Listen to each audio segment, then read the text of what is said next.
Hello everyone.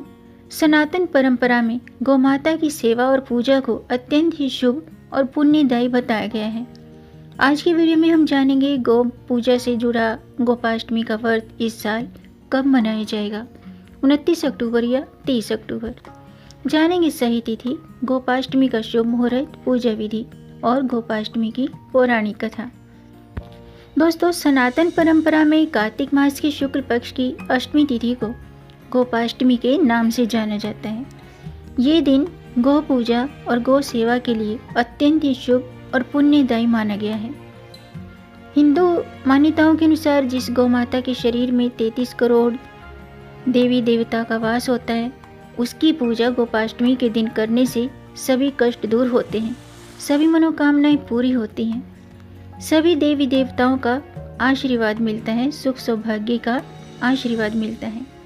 तो आज की वीडियो में हम जानेंगे साल 2025 में गोपाष्टमी का व्रत कब है, गोपाष्टमी की पूजा का शुभ मुहूर्त, पूजा विधि और इस दिन किए जाने वाले विशेष उपाय।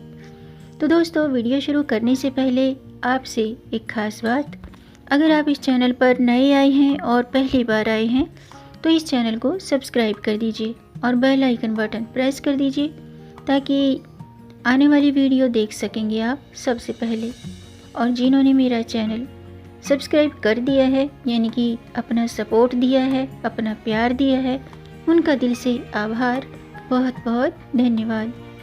दोस्तों, इसी तरह मेरे चैनल के साथ जुड़े रहिएगा और अपना प्यार हमें देते रहिएगा। वीडियो को अंत तक जरूर देखिएगा ताकि कोई भी जानकारी छूट न जाए। आइए जानते हैं कि गोपाष्टमी का व्रत कब है और इस दिन गौ माता की पूजा कैसे करनी चाहिए। दोस्तों, हिंदू धर्म में गोपाष्टमी का विशेष स्थान है। ये दिन गौ माता, बछड़े और भगवान श्री कृष्ण की आराधना के लिए समर्पित है। इस दिन भगवान श्री कृष्ण ने ब्रजवासियों को इंद्र के प्रकोप से बचाया था। 7 दिनों तक लगातार वर्षा के बाद जब इंद्रदेव ने हार स्वीकार की थी, उसी दिन से गोपाष्टमी का पर्व मनाया जाता है। ये दिन गौ सेवा, दान, गोपाल पूजा के लिए अत्यंत शुभ मानी जाती है। हिंदू शास्त्रों में गाय को सर्वदेवमयी कहा गया है, यानी कि सभी देवताओं का वास उसमें होता है। गोपाष्टमी पर गायें और उनके बछड़ों को नहलाया जाता है, सजाया जाता है, पूजा की जाती है। और ये परंपरा न केवल उत्तर भारत में बल्कि महाराष्ट्र, गुजरात और दक्षिण भारत में कई भागों में गोवत्स द्वादशी या गोपाष्टमी उत्सव के रूप में मनाया जाता है।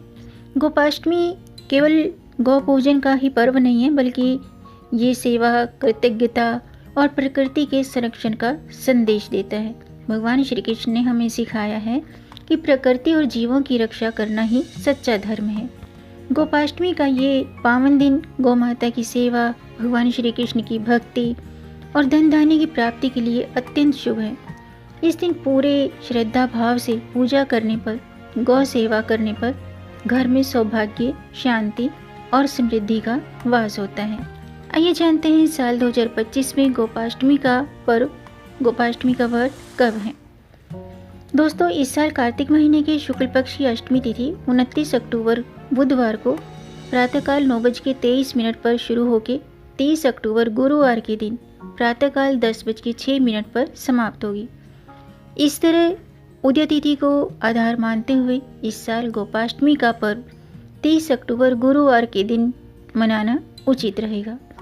गोपाष्टमी के दिन सूर्योदय के बाद 10:06 तक गोपाष्टमी की पूजा करना उत्तम रहेगा। आइए जानते हैं गोपाष्टमी पर गौ माता की पूजा कैसे करें। दोस्तों, गोपाष्टमी के दिन गाय और उसके बछड़े की पूजा करना बहुत ही शुभ और फलदायी माना गया है। ऐसे में गौ सेवा करने के लिए इस दिन स्नान ध्यान करने के बाद सबसे पहले गौ माता को प्रणाम करके आशीर्वाद लेना चाहिए।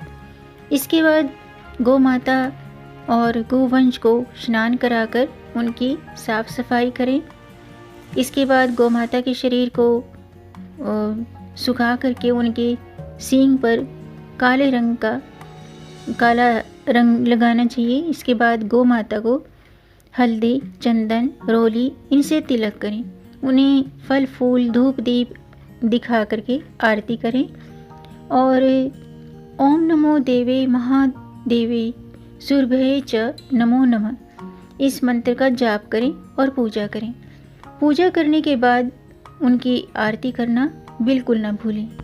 इस दिन गौ माता को गुड़, हरा चारा, गेहूँ, फल, जल ये सभी चीज़ें अर्पित करें, यानी कि गाय की सेवा करें, गाय को भोजन कराएं, गौ माता को भोजन कराएं और गौ माता की जय, गोपाल गोविंद की जय, इन मंत्रों का जाप करें। इस दिन व्रत करने वाले को भगवान श्री कृष्ण गोपाष्टमी की कथा जरूर सुननी चाहिए। ऐसा करने से पापों का नाश होता है, जीवन में शुभ फल मिलते हैं। इसके अलावा इस दिन गौशाला में जाकर गाय को भोजन करा सकते हैं। अगर आप पूजा पूरी विधि के अनुसार पूजा नहीं कर सकते हैं तो श्रद्धा भाव से गौशाला में जाएं, या आपके घर के आसपास गायें हैं या आपके घर पर गाय आती है तो गाय को भोजन कराएं। और इस दिन गौशाला भी जा सकते हैं, गौशाला जाएं, वहाँ पर गौ माता को भोजन कराएं, गौ माता की सेवा करें और दान करें, दान पुण्य करें। ऐसा करना शुभ कर्म माना गया है। इसके अलावा गाय, बछड़ा इनके चारे का प्रबंध करें और वस्त्रों का दान करें। ऐसा करने से दीर्घायु, समृद्धि और सौभाग्य प्राप्त होता है। आइए जानते हैं गोपाष्टमी का धार्मिक महत्व। दोस्तों, गोपाष्टमी के दिन गौ सेवा के लिए सबसे उत्तम दिन माना गया है। वैसे तो गौ माता की रोज़ ही सेवा करनी चाहिए और हिंदू शास्त्रों के अनुसार, हिंदू धर्म में सबसे पहले जो सुबह भोजन बनाया जाता है तो सबसे पहले रोटी गौ माता के लिए ही बनाई जाती है। लेकिन गोपाष्टमी के दिन खास तौर पर गौ माता की सेवा करें, पूजा करें और भोजन जरूर करें। और यही कारण है कि मथुरा, वृंदावन, ब्रजमंडल में इस दिन लोग पूरे विधि विधान से गौ सेवा करते हैं, गौ पूजा करते हैं।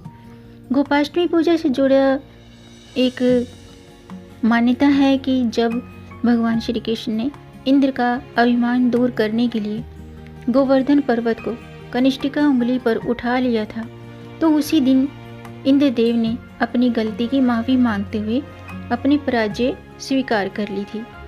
इस उपलक्ष्य पर गोपाष्टमी का पर्व मनाया जाता है। अब मैं गोपाष्टमी पर्व की पौराणिक कथा शुरू करती हूँ, आप भी ध्यान से सुनिएगा। दोस्तों, गोपाष्टमी से जुड़ी कई पौराणिक कथाएं हैं।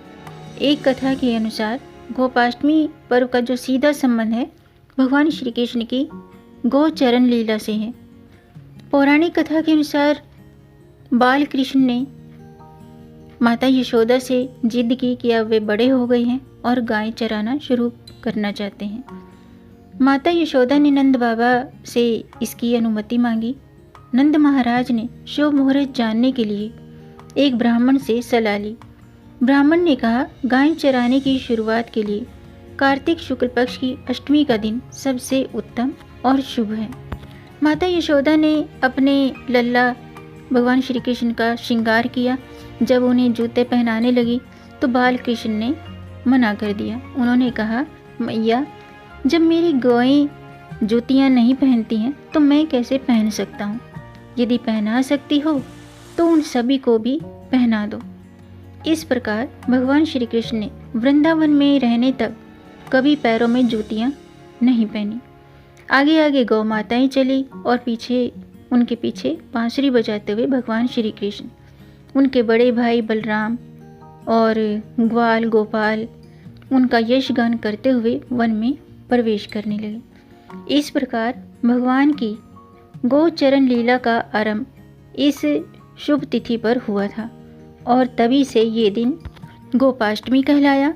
इस दिन से बाल कृष्ण को लोग गोविंदा के नाम से भी पुकारने लगे, यानी कि गायों की सेवा कराने वाले, गायों को सुख देने वाले और गायों को प्यार करने वाले गोविंदा नाम से भगवान श्री कृष्ण को पुकारने लगे। ये थी गोपाष्टमी की पौराणिक कथा। दोस्तों, गौशाला में यानी कि अगर आपके घर के आसपास गाय नहीं आती है तो गौशाला में सेवा करें, यानी कि जिनके घर में गाय नहीं है तो वे गौशाला में जाकर पूजा कर सकते हैं। गाय को हरा चारा, गुड़ खिलाएं और गौ संवर्धन के लिए यथाशक्ति अन्न धन और वस्तुओं का दान करें। इसके अलावा इस दिन ग्वालों को दान करें। इस दिन जो गाय चराने वाले होते हैं उनको यथाशक्ति दान दक्षिणा जरूर देनी चाहिए। ऐसा करने से गौ माता की और भगवान श्री कृष्ण की कृपा प्राप्त होती है। तो दोस्तों, आज का वीडियो मैं समाप्त करती हूँ। उम्मीद है आपको ये जानकारी पसंद आई होगी। अगर आपको ये जानकारी, ये वीडियो अच्छा लगा हो तो वीडियो को लाइक ज़रूर कीजिएगा, अपना सपोर्ट ज़रूर दिखाइएगा दोस्तों। वीडियो को ज़्यादा से ज़्यादा शेयर भी कर दीजिए ताकि औरों को भी इससे लाभ प्राप्त हो।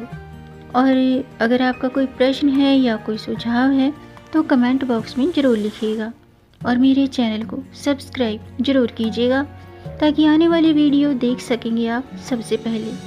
वीडियो को अंत तक देखने के लिए आपका बहुत बहुत धन्यवाद। मिलेंगे नई जानकारी के साथ, तब तक आप खुश रहें, स्वस्थ रहें, अपना ख्याल रखें और अपनों का भी ख्याल रखिएगा।